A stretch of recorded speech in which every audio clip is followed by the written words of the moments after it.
வணக்கம். இன்றைய செய்திகள். இனி வரும் காலங்களில் ஃபேஷியல் ரெகனைசேஷன் எனப்படும் முக அங்கீகாரம் வாயிலாக ரேஷன் பொருட்கள் வழங்க திட்டம் உள்ளதாக உணவுத்துறை அமைச்சர் வெங்கடரமணன் தெரிவித்துள்ளார். சென்னையில் செய்தியாளர்களை சந்தித்த அவர், சேமிப்பு கிடங்குகள், நெல் கொள்முதல் செய்யப்படும் இடங்களில் ஆய்வு செய்யப்படுகிறது.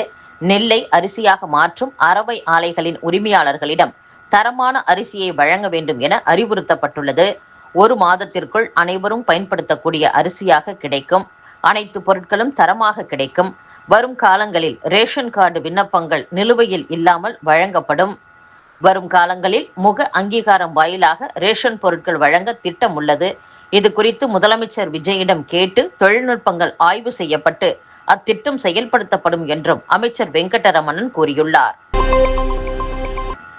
கோவை காக்காச்சாவடி போக்குவரத்து சோதனை சாவடியில் லஞ்ச ஒழிப்பு போலீசார் நடத்திய அதிரடி ஆய்வில் ஒரே இரவில் 1.25 லட்சம் ரூபாய் கணக்கில் வராத பணம் சிக்கியுள்ளது.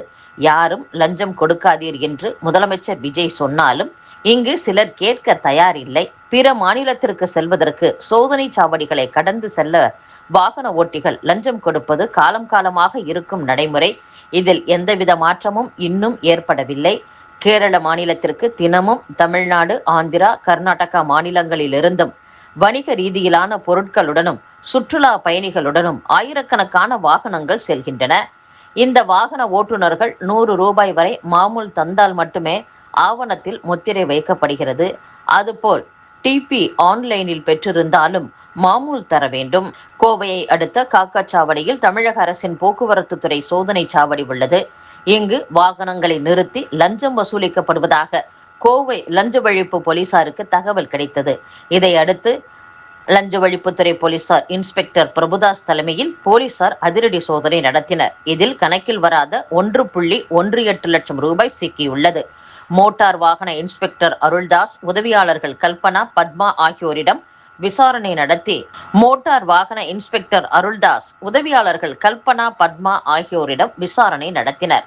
அதுபோல் கோவை நோக்கி வரும் வாகன சோதனை சாவடியில் 7000 ரூபாய் சிக்கியது. மோட்டார் வாகன ஆய்வாளர் காளிங்கத்திடமும் விசாரணை நடத்தினர். காக்காச்சாவடி சோதனை சாவடியில் ஒரே இரவில் 1.25 லட்சம் ரூபாய் சிக்கியுள்ளது போலீசாரிடம் அதிர்ச்சியை ஏற்படுத்தியுள்ளது. அப்படியென்றால் ஆண்டுக்கு 3 கோடி ரூபாய் வரை வசூலாகும் என்று கூறப்படுகிறது.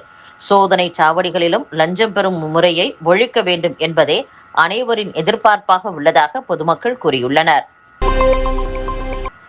திமுகவின் செய்தி தொடர்பு குழு துணைத் தலைவராக உள்ள அரசகுமார் தமிழ்நாடு தனியார் பள்ளிகள் சங்கத்தை தொடங்கி அதன் தலைவராகவும் இருந்து வருகிறார். இவர் தனியார் பள்ளிகளுக்கு அங்கீகாரம் பெற்றுத் தருவது உள்ளிட்ட குற்றங்களில் ஈடுபட்டு 100 கோடி ரூபாய்க்கு மேல் மோசடி செய்துள்ளதாக கூறப்படுகிறது.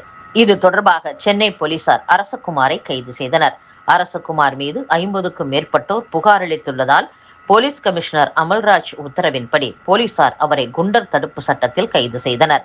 இதனிடையே தனியார் பள்ளிகளுக்கு அங்கீகாரம் வழங்க லஞ்சம் பெறப்பட்டதாக போலீசில் புகார் அளித்த தமிழ்நாடு நர்சரி, பிரைமரி, மெட்ரிக் மேல்நிலை பள்ளிகள் சங்கத்தின் மாநில பொதுச் செயலர் நந்தகுமாருக்கு முன்னாள் அமைச்சர் அன்பில் மகேஷ் வக்கீல் நோட்டீஸ் அனுப்பியுள்ளார். வழக்கை சட்ட ரீதியாக சந்திப்பதாக வக்கீல் நோட்டீஸுக்கு நந்தகுமார் பதிலும் அனுப்பியுள்ளார். தூத்துக்குடி மாவட்டம் ஸ்ரீவைகுண்டம் அருகே வல்லநாட்டில் நடந்த திமுக பொதுக்கூட்டத்தில் முன்னாள் அமைச்சரும் திருச்செந்தூர் தொகுதி எம்எல்ஏவுமான அனிதா ராதாகிருஷ்ணன் பேசும்போது, திமுக தலைவர்களை கேவலமாக பேசுவது, திமுகவினரை கைது செய்வது என மிரட்டி பார்க்கின்றனர். எங்களை தொட முடியுமா? எந்த வகையில் முதல்வராக விஜய் வந்தார்? எம்ஜிஆரும் விஜயும் ஒன்றா? ஏழை எளிய மக்களுக்கு அள்ளி கொடுத்தவர் எம்ஜிஆர். அப்படிப்பட்டவரோடு ஒப்பிட்டு பேச அருகதை வேண்டாமா? இந்த ஆட்சி 6 மாதத்திற்கு மேல் போகாது. அடுத்த 6 மாதத்தில் தமிழக முதலமைச்சராக ஸ்டாலின் வருவார். திமுகவின் திருச்சி சிவா போன்ற எம்பிக்கள் மத்திய அமைச்சர்கள் ஆவர். அப்போது சினிமாவில் என்னென்ன தவறுகளை முதலமைச்சர் விஜய் செய்தார் என்பதெல்லாம் வெளியே வரும். என்னை சிறையில் போட்டால் எல்லாம் முடிந்துவிட்டதாக அர்த்தமா? நீங்கள் எம்எல்ஏ பதவியை ராஜினாமா செய்யுங்கள், உங்களை அமைச்சராக்குகிறோம் என தாவேக்கவினர் என்னிடம் கூறினர்.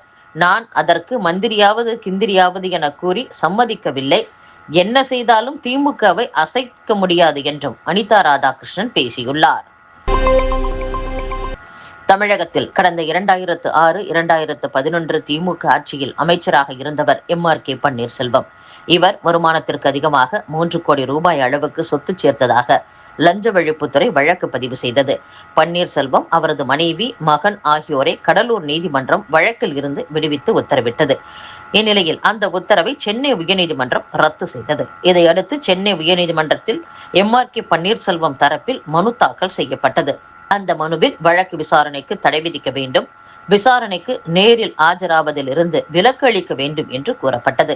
இந்த மனுவை விசாரித்த நீதிபதி GK இளந்திரையன் மனுவுக்கு வரும் 30ஆம் தேதிக்குள் லஞ்ச ஒழிப்புத்துறை பதிலளிக்க உத்தரவிட்டார். மேலும் வழக்கு விசாரணைக்கு கடலூர் நீதிமன்றத்தில் நேரில் ஆஜராவதிலிருந்து பன்னீர்செல்வம் மற்றும் அவரது குடும்பத்தினருக்கு விலக்களித்தும் உத்தரவிட்டுள்ளார்.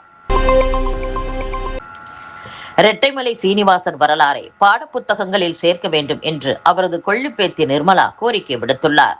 கிண்டி காந்தி மண்டபத்தில் இரட்டைமலை சீனிவாசனுக்கு வெண்கல சிலை அமைக்க வேண்டும், அவருடைய வரலாறை பள்ளி கல்லூரி பாடப்புத்தகங்களில் சேர்க்க அரசு நடவடிக்கை எடுக்க வேண்டும், ஆணவ கொலை தடுப்பு குழுவில் ஜாதியவாதிகள் இடம்பெறக்கூடாது, இரட்டைமலை சீனிவாசனின் பிறந்த நாளுக்கு எந்த முதலமைச்சரும் மணிமண்டபம் வந்து மரியாதை செலுத்தியதில்லை, முதலமைச்சர் விஜய் வருவார் என்று எதிர்பார்த்தேன், அவரும் வரவில்லை, முதலமைச்சரை சந்திக்க நேரம் கேட்டு மனு கொடுத்துள்ளேன் என்றும் நிர்மலா கூறியுள்ளார்.